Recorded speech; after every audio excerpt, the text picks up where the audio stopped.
इस वीडियो में मैं क्लास 10th मैथ्स की चैप्टर 1 की एक्सरसाइज 1.1 की क्वेश्चन नंबर 4 एंड 5 बहुत ही इजी वे में बताऊंगा। बहुत ही आसान तरीके से हम सॉल्व करेंगे। बिल्कुल समझने में कहीं पर भी दिक्कत नहीं होगी। तो चलिए हम देखते हैं कि क्वेश्चन हमारा क्या है। तो चौथा क्वेश्चन है, यूक्लिड विभाजन प्रमेय का प्रयोग करके दर्शाइए कि किसी धनात्मक पूर्णांक का वर्ग किसी पूर्णांक m के लिए 3m या 3m+1 के रूप का होता है।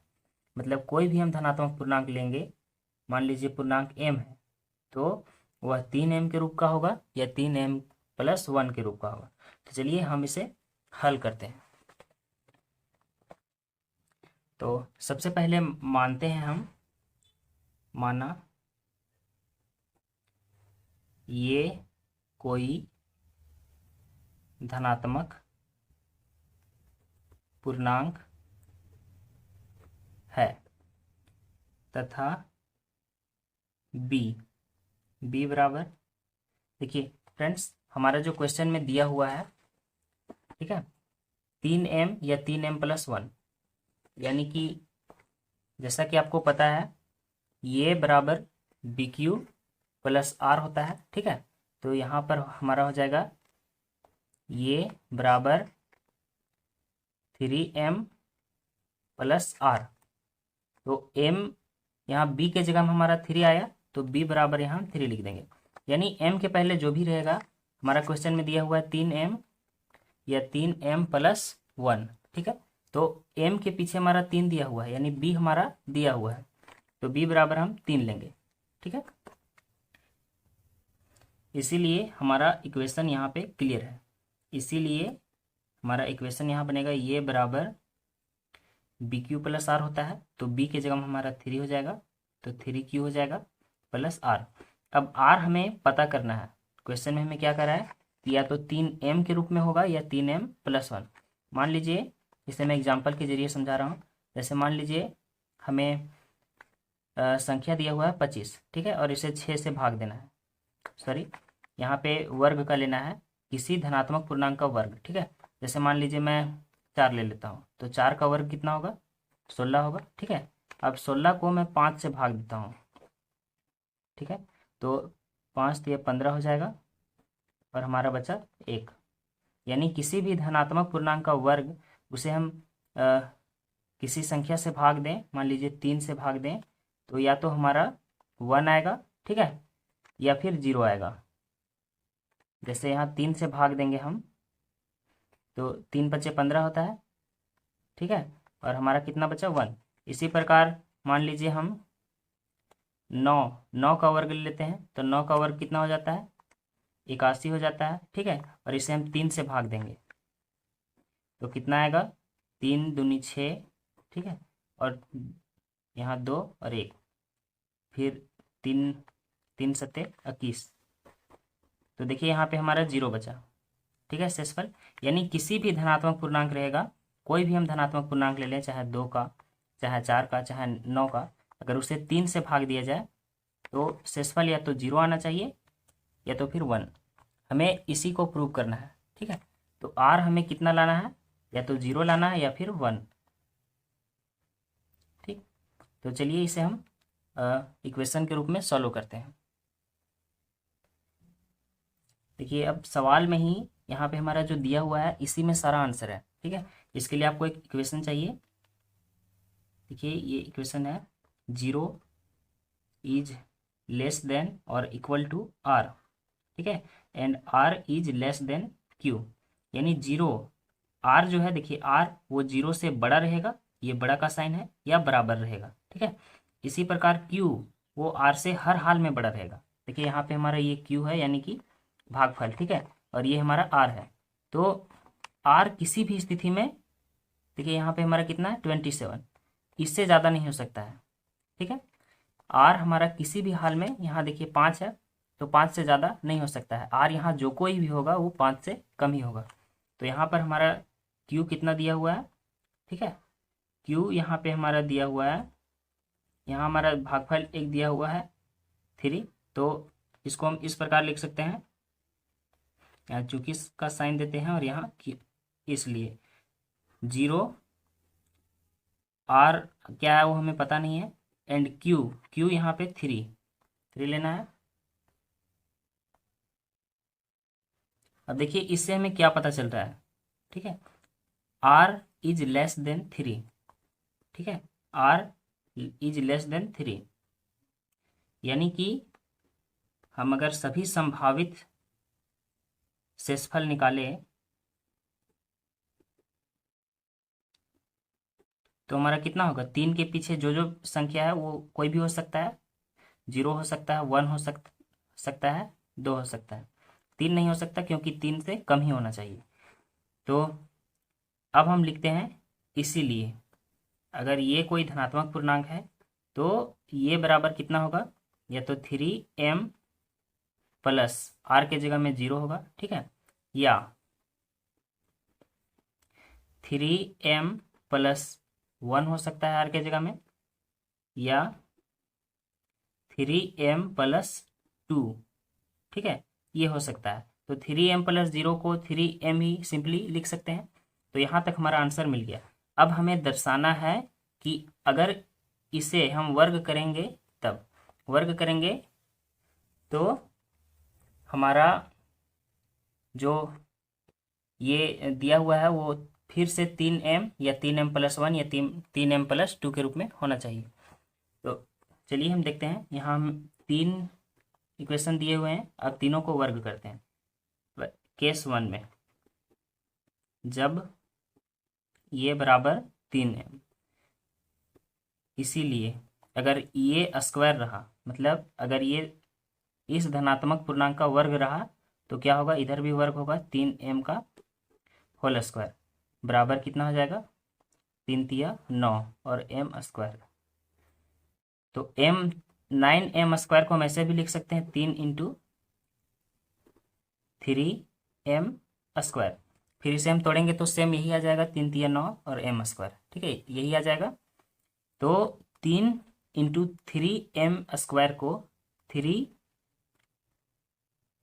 लिख सकते हैं हम, ठीक है, जहाँ m बराबर 3m स्क्वायर है, ठीक है, यानी इसे हम m मान लेते हैं सिंपली, यहाँ जो कोई भी है ब्रैकेट में उसे हम m मान लेते हैं, तो 3m हो जाएगा सिंपली, ठीक है।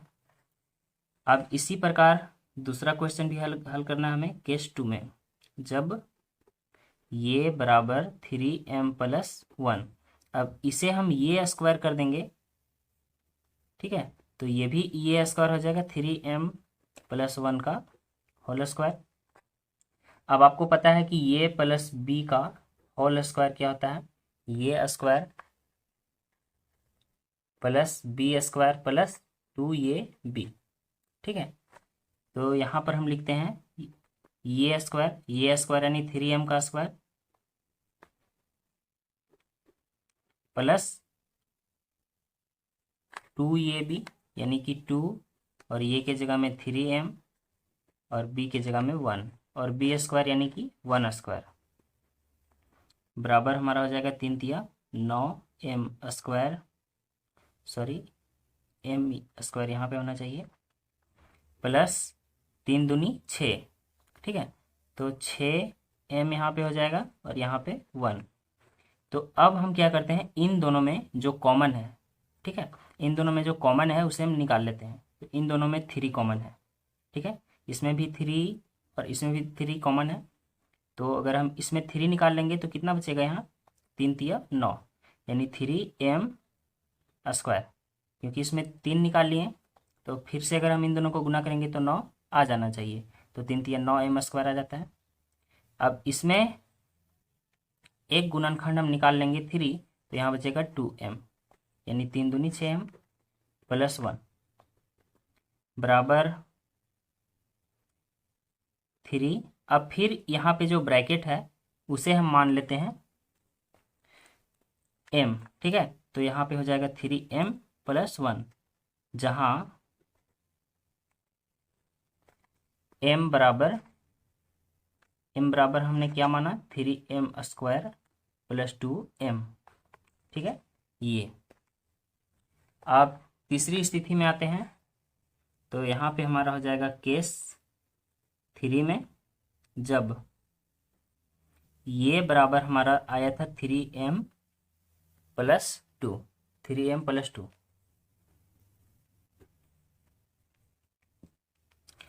तो इसीलिए अगर हम इसे वर्ग करेंगे ये स्क्वायर, तो इसे भी वर्ग करना पड़ेगा +2। ठीक है, ये भी वर्ग होगा, तो ये प्लस बी का होल स्क्वायर का फॉर्मूला में यहाँ पे लगाएंगे, तो यहाँ पर होगा सेम ऐसा ही होगा, 3 तिया 9 और m स्क्वायर प्लस 2 ये भी, तो 2 और ये के जगह में 3m। ठीक है, और b के जगह में 2 और +2 का होल स्क्वायर यानी 4 बराबर 9m स्क्वायर। तो 9m स्क्वायर इसको लिखते हैं और इसको तोड़ देते हैं, मतलब पूरा इसको एक कर देते हैं, 3 दूनी 6, 3 दूनी 6, 6 दूनी 12, 12m प्लस 4। अब देखिए 4 जो है इसे हम इस प्रकार लिख लेते हैं 3 + 1। ठीक है, इसको 3 + 1 लिख लेते हैं, तो इसमें कोई समस्या नहीं है, 4 को हम 3 + 1 लिख सकते हैं क्योंकि दोनों सेम ही है, 3 और 1 4। ठीक है, तो अब हम क्या करते हैं, इसमें जो भी कॉमन है वो हम निकाल लेते हैं। तो इन तीनों में देखिए 3 कॉमन है, यहाँ पर भी 4 × 3 है और यहाँ पर भी 3 × 3 है और यहाँ 3 तो है ही, तो इसमें हम 3 जो है कॉमन है वो निकाल लेते हैं। तो यहाँ पर कितना बचा, 3m स्क्वायर प्लस यहाँ पे बचा 4, 4 3 जा 12 होता है, तो यहाँ पे बचा 4 और m, और यहाँ 3 वो हमने निकाल लिया तो यहाँ 1 बचा। ठीक है, और ये जो +1 है इसे हम सेपरेट रहने देते हैं।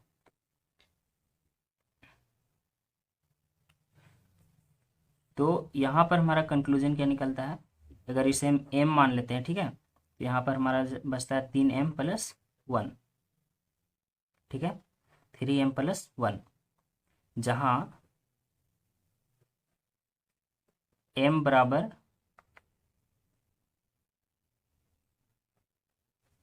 3m स्क्वायर प्लस 4m + 1 है। ठीक है, देखिए अगर आप चेंज करना चाहें m के जगह में आप कुछ और लिखना चाहें तो आप लिख सकते हैं। ठीक है, यहाँ पर भी अगर आप चाहें कि m नहीं लिख के मैं n लिखूँ या फिर y लिखूँ तो इसमें कोई समस्या नहीं है, लेकिन जिस प्रकार हमारा क्वेश्चन में दिया हुआ था कि 3m के अनुसार ही 3m के रूप में ही हमें बदलना है, तो इसलिए मैंने ऐसा किया। तो इससे क्या निष्कर्ष निकलता है कि कोई भी धनात्मक पूर्णांक है, कोई भी धनात्मक पूर्णांक, ठीक है, अगर उसका हम वर्ग करेंगे, कोई भी धनात्मक पूर्णांक हम ले लें, अगर उसका वर्ग किया जाए तो या तो 3m होगा या तो 3m + 1 होगा। ठीक है, ये 3m + 1 के रूप में होगा। तो अंत में हमें निष्कर्ष लिखना है, अतः कोई भी धनात्मक पूर्णांक, मतलब सेम क्वेश्चन का जो भी दिया हुआ है उसी को लिख देना है।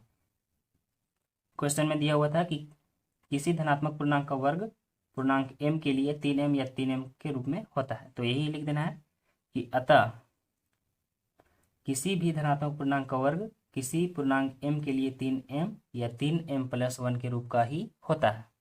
प्रूव्ड। ठीक है,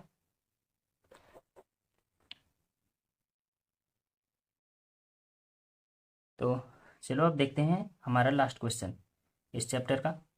तो चलिए देखते हैं, क्वेश्चन कह रहा है कि यूक्लिड विभाजन प्रमेय का प्रयोग करके दर्शाइए कि किसी धनात्मक पूर्णांक का घन, यहाँ पे देखिए किसी भी धनात्मक पूर्णांक का घन यानी क्यूब या तो 9m का होगा या 9m + 1 के रूप का होगा या 9m + 8 के रूप का होगा। ठीक है, तो मान लेते हैं, माना ये कोई धनात्मक पूर्णांक है तथा b बराबर 9, जैसा कि मैंने पहले क्वेश्चन में बताया था कि m के पीछे जो भी रहेगा वही हमारा b है। ठीक है, क्योंकि ये हमारा a + bq + r के फॉर्म का होता है ना यूक्लिड विभाजन प्रमेय का, तो b के जगह में हमारा कितना दिया हुआ है, 9। ठीक है, तो b बराबर 9 है, इसीलिए हमारा इक्वेशन बन रहा है a बराबर 9q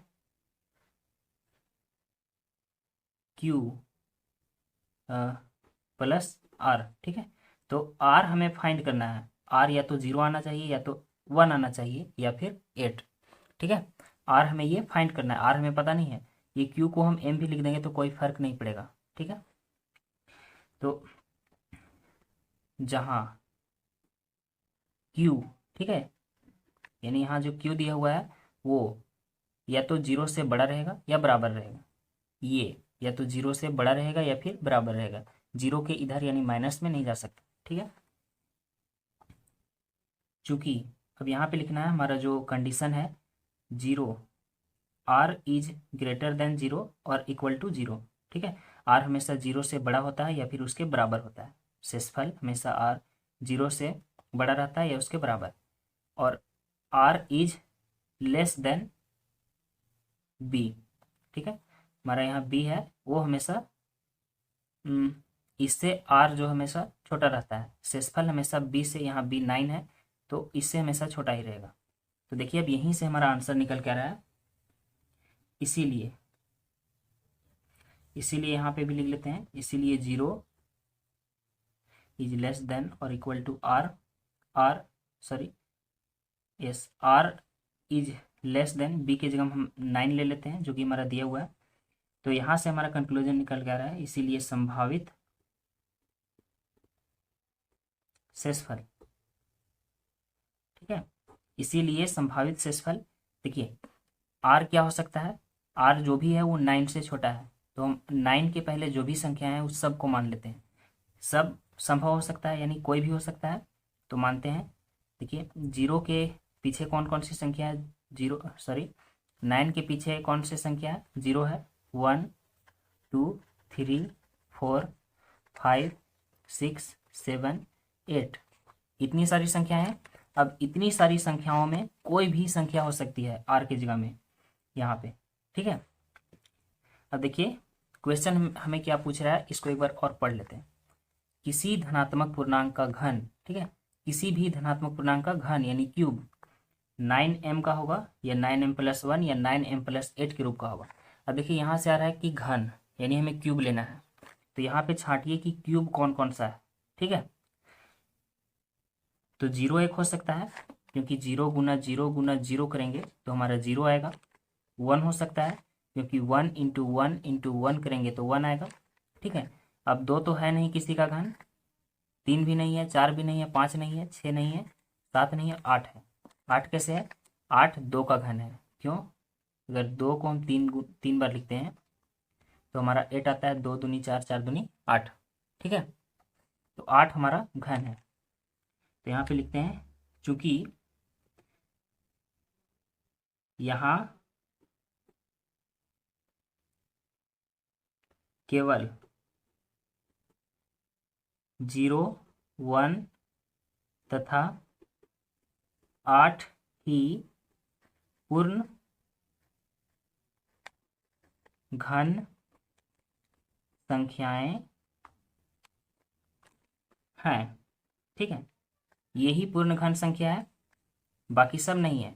तो कोई भी अगर घन संख्या होगा, ठीक है, कोई भी किसी भी धनात्मक पूर्णांक का घन होगा तो या तो 0 के रूप में होगा या तो 1 के रूप में होगा, ठीक है, आर, या तो फिर 8 के रूप में होगा। इसीलिए 0 1 तथा 8 ही पूर्ण घन संख्याएं हैं। अतः कोई भी, लास्ट में हमें कंक्लूजन लिख देना है, कोई भी